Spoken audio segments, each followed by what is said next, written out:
September 11th will forever be one of the largest terrorist attacks on American soil.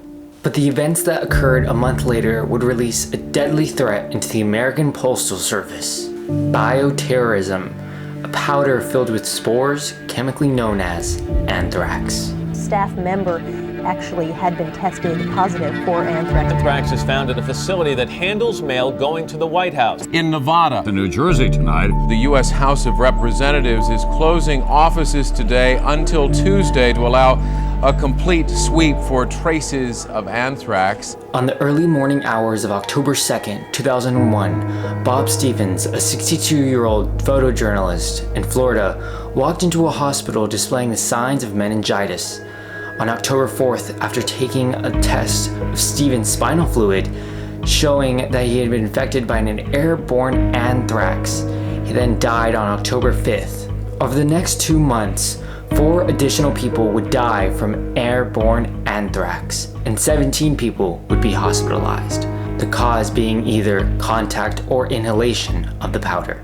The lethal powder was delivered in a series of letters to 4 states: New York, Florida, New Jersey, and Connecticut, as well as Washington, D.C., leading to one of the largest FBI investigations of all time and a nationwide panic in the wake of the 9/11 attacks just a month earlier.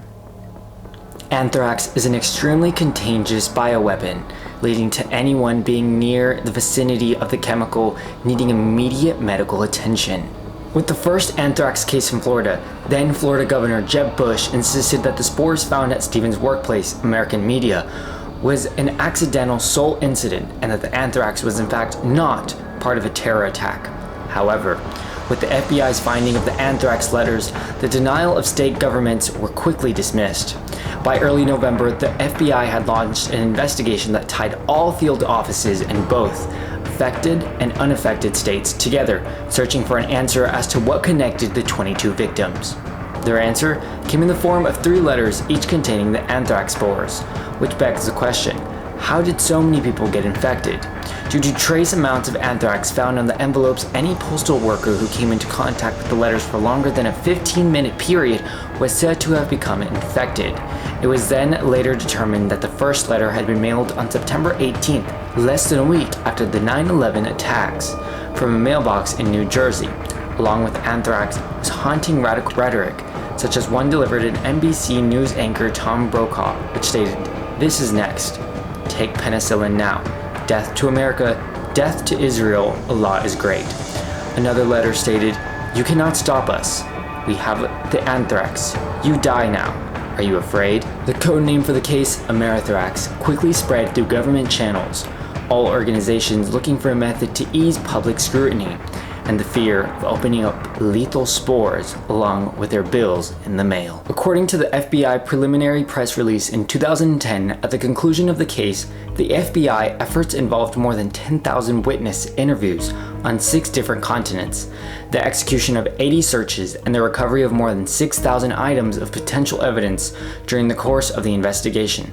The case involved the insurance of more than 5,750 grand jury subpoenas and the collection of 5,730 environmental samples from 60 site locations. In addition, new scientific methods were developed that ultimately led to the break in the case, methods that could have a far-reaching impact on future investigations. The break in the case came in August of 2008, when the FBI announced that they had a breakthrough in the case, leading to charges being brought against Dr. Bruce Ivins.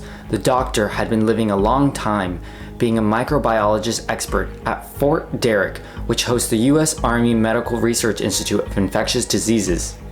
Ivins committed suicide before charges were officially brought, which some argue were because he was guilty, while others still maintain his innocence.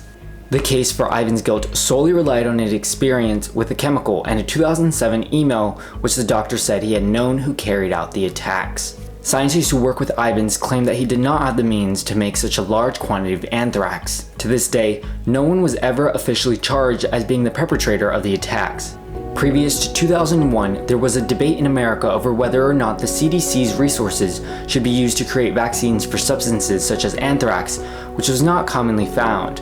However, after the threat of bioterrorism, there is now an active anthrax vaccine, While it is not released to the public, it is mandated for all US Army members. The case also showed that agencies in the United States, when working together, were able to overhaul the system and work towards finding and extraditing the letters which contain the spores.